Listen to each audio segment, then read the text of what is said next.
वर्षा, मैं निकल रहा हूँ। हाँ सुनो, मुझे ना 2000 रुपए दे जाओ। 2000 रुपये किस लिए? अरे राशन के लिए, कुछ भी नहीं है घर में, ना दाल है, ना चीनी है, ना मसाले हैं। राशन तो लाना पड़ेगा ना, उसके लिए दे जाओ।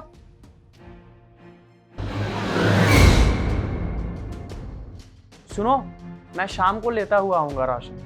कोई जरूरत नहीं है तुम्हें शाम को लेके आने की। 4 दिन से ना यही सुन रही हूँ, आज ले आऊंगा, कल ले आऊंगा, शाम को ले आऊंगा। लाते तो हो नहीं। मुझे ना तुम 2000 रुपए दे दो, मैं दुकान पे जाके खुद ले आऊंगी। मैंने बोला तो कि मैं ऑफिस से आऊंगा ना, तो लेते हुए आ जाऊंगा राशन। पिछले 5-6 दिनों से ना मैं यही सुनती हुई आ रही हूँ कि राशन मैं ले आऊंगा, और फिर घर आके क्या बोलते हो कि आज मैं भूल गया, लेट होने वाला था ऑफिस के लिए, इसलिए नहीं लाया, आज दिमाग से ही निकल गया, कल ले आऊंगा, परसों ले आऊंगा। मुझे ना और आगे के बहाने नहीं सुनने। तुम मुझे 2000 रुपए दो, मैं खुद ले आऊंगी जाके।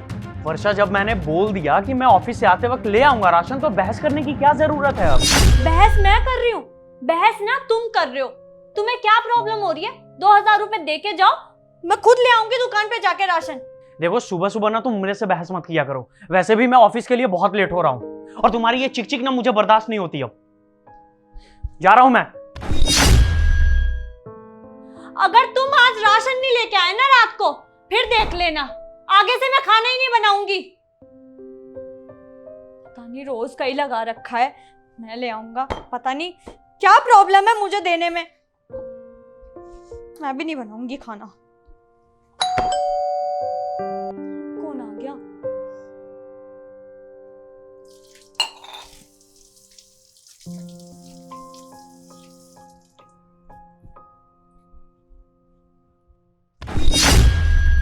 अरे भैया आप? हाँ मैं। आपका पति तो उठा नहीं रहा कॉल, तो मुझे आना पड़ेगा। क्यों भैया, क्या हुआ? हुआ क्या है, पिछले 2 महीने से उसने किराया नहीं दिया, और पहले तो फोन करके कहता था कल दे दूंगा, परसों दे दूंगा, और अब तो फोन ही उठाना बंद कर दिया। इसलिए आया हूँ यहाँ पे। पर भैया ऐसे कैसे हो सकता है? उन्होंने तो हर महीने का किराया क्लियर कर दिया है। अरे कोई क्लियर विलियर नहीं किया है, अगर क्लियर होता तो मैं यहाँ क्यों आता। और ये लास्ट बार कह रहा हूँ, इस बार किराया नहीं दिया ना तो घर में सारा सामान उठा के ले जाऊंगा। ठीक है भैया, मैं उनसे बात करती हूँ।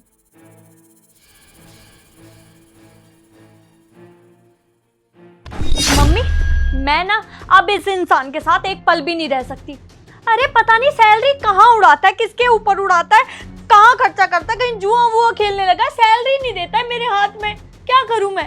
राशन के मांग लो तो ये मुझे पैसे नहीं देता। और मम्मी वो सब तो छोड़ो, आज ना मकान मालिक आया था घर पे, कहने लगा किराया दो, 2 महीने का किराया नहीं दिया है, और ना पति फोन उठा रहा है। और पता है मुझे क्या बोला? कि सारे पैसे क्लियर करा चुका हूँ, किराया सब क्लियर हो गया है। अब देखो कितना झूठा इंसान है, मुझे कुछ और बोलता है, उसे कुछ और बोल रहा है। ऐसे झूठे इंसान के साथ रहना कौन चाहेगा? मैं बिल्कुल भी एक पल नहीं टिक सकती इस घर में। मैंने सामान पैक कर लिया है, मैं घर पे आ रही हूँ।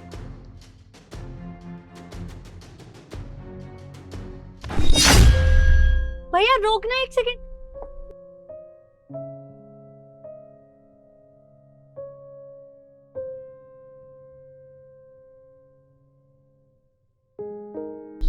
ये यहाँ पे ये सब क्यों कर रहे हैं?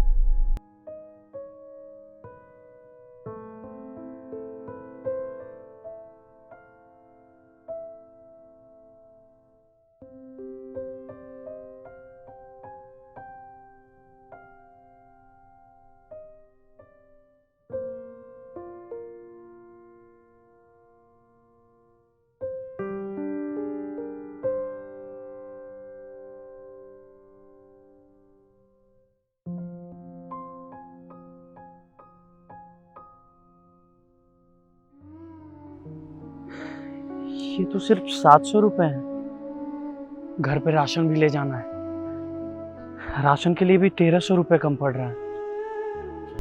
भैया एक काम करो, गाड़ी बैक ले लो, वापस घर जाना है।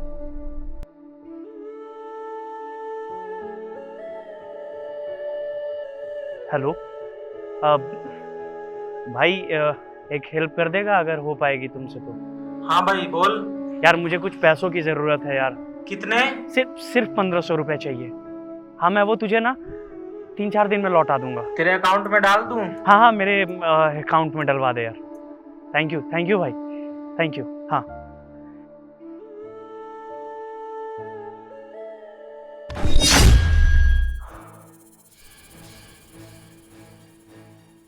कैसा रहा आज का तुम्हारा दिन? बढ़िया। आज तो मतलब बहुत काम भी था ऑफिस में। बढ़िया। और तुम कैसी हो?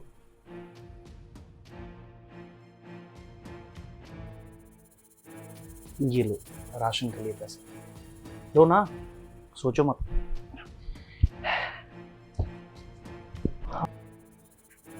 मैंने तो सिर्फ 2000 रुपए मांगे थे, ये तो ज्यादा है।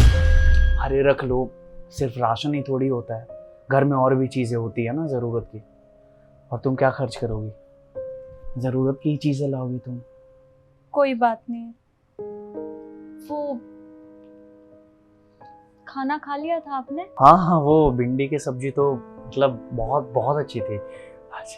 पर मैंने तो राजमा चावल बनाए थे। हाँ हाँ, अरे वही तो मैं सोचूं कि यार वो मनीष की वाइफ इतना अच्छा टेस्टी खाना कैसे बना सकती है। वो क्या ना, हम लोग सब एक साथ बैठ के खाते हैं ना, तो मालूम नहीं चलता कि कौन क्या लाया है। तो बस भी करो। और कितना झूठ बोलूं, आज ना मैंने सब अपनी आंखों से देख लिया। वो जो तुम कंस्ट्रक्शन साइट में वहां तुम मजदूरी कर रहे थे, पर क्यों? मुझे सच सच बताओ, हुआ क्या है? तो क्या करता हूँ? हाँ, क्या करता? पिछले 2.5 महीने से मेरे पास जॉब नहीं है। कंपनी इतनी लॉस में जा चुकी है कि वर्षा कंपनी वाले ने सारे एम्प्लॉयज को निकाल दिए हैं। कुछ गिने चुने ही एम्प्लॉयज रख रहे हैं, वो बाकी एक एक करके सारे एम्प्लॉयज निकाल दिए उन्होंने। उनमें से मैं भी एक। पिछले 2.5 महीने से मुझे मालूम है कि मैं कैसे घर मैनेज कर रहा हूँ। यार वर्षा, घर के रेंट देने होते हैं, राशन का काम होता है, बहुत सारी चीज़ें होती है, मैं समझ सकता हूँ। और तुम जो भी चीज़ें मांगती हो ना, चाहे वो राशन की चीज़ें हो, घर का रेंट हो, या तुम्हारे खर्च मेरे खर्च, वो ज़रूरत की चीज़ें हैं। ऐसा नहीं कि तुम फालतू की चीज़ें मांगती हो, बट मेरे पास कुछ था नहीं। पिछले 2.5 महीने से ना जाने मैंने कितने इंटरव्यूज़ दिए हैं, लेकिन अभी तक किसी का भी कोई रिस्पॉन्ड नहीं आया वर्षा। और इतने टेंशन, इतनी जिम्मेदारी, हर चीज़ है कि मेरे पास मजदूरी करने के अलावा कोई ऑप्शन नहीं था। तो घर चलाने के लिए जो मुझे सही लगा मैंने वो किया। मुझे नहीं मालूम कि मैं अभी क्या करके आ रहा हूँ। मैं बस ये जानता हूँ कि मैं काम करके आ रहा हूँ जिससे मुझे घर के रेंट देने हैं, राशन के पैसे देने हैं, बस वही चीज़ है। मैं तुम्हारी बीवी हूँ, तुमने मुझे ये सब पहले क्यों नहीं बताया? तुम्हें मुझे बताना चाहिए था। अरे पति पत्नी सुख दुख बांटने के लिए होते हैं, ना कि खुशियां बांटने के लिए सिर्फ। तुम सारी परेशानियां खुद झेलते हुए आ रहे थे, तो मुझे भनक तक नहीं थी। मैं पता नहीं क्या क्या सोचे जा रही थी। देखो, जिंदगी में ना सुख दुख आते ही हैं। अगर मैं तुम्हारा उन सुख दुख में साथ नहीं दूंगी तो कौन देगा? और तुम चले थे सारी मुश्किलें खुद झेलने। वर्षा, मैं डर गया था कि अगर मैं तुम्हें ये सारी चीज़ें बताऊंगा अपने जॉब के बारे में, ये लेबर वाला काम, तो शायद तुम मुझे छोड़ ना दो, तुम मुझे डाइवोर्स ना दे दो। यार मैं तुमसे बहुत प्यार करता हूँ और मैं तुम्हें किसी भी हालत में खोना नहीं चाहता था, तो बस इसलिए मैंने नहीं बताया तुम्हें। मुझे तो समझ में नहीं आ रहा तुमने ये सब सोच भी कैसे लिया। अगर तुम्हारी जॉब चली गई तो मैं तुम्हें छोड़ के चली जाऊंगी? ऐसा कभी नहीं होगा। मैं प्यार करती हूँ तुमसे, और एक जॉब जाने के चक्कर में मैं ये घर सब छोड़ के चली जाऊंगी? जिंदगी में सुख दुख तो सबकी लाइफ में आते हैं। अगर ऐसे लोग एक दूसरे को छोड़ने लगे ना, तो फिर तो कोई भी रिश्ता नहीं बचेगा। अभी हमारा बुरा वक्त चल रहा है तो उसको एक्सेप्ट करना पड़ेगा, तुम्हें भी और मुझे भी। मैं पढ़ी लिखी हूँ, मैं जॉब ढूंढ लूंगी। जब तक तुम्हारी नहीं लगती, क्या पता मेरी जॉब लग जाए। हम दोनों मिलके देख लेंगे ना। प्लीज टेंशन मत लो, सब ठीक हो जाएगा। मैं तुम्हारा हमेशा साथ दूंगी, चाहे कितनी भी परेशानी आ जाए। मैं कैपेबल नहीं हूँ क्या जो मैं तुम्हारा ध्यान रख सकूं? अरे मुझे शादी नहीं करनी चाहिए थी जब मैं तुम्हारा ध्यान नहीं रख सकता है, घर नहीं चला सकता? तो ऐसा कुछ भी नहीं है, तुम गलत सोच रहे हो। अगर पति पे कोई प्रॉब्लम आती है तो बीवी साथ देती है, और तुम चिंता क्यों कर रहे हो? तो तुम बिल्कुल टेंशन मत लो, इस बुरे टाइम को हम दोनों मिलकर फेस करेंगे। और आगे से ऐसा कभी नहीं होना चाहिए कि तुम मुझे अपनी प्रॉब्लम शेयर ना करो। कभी नहीं हो।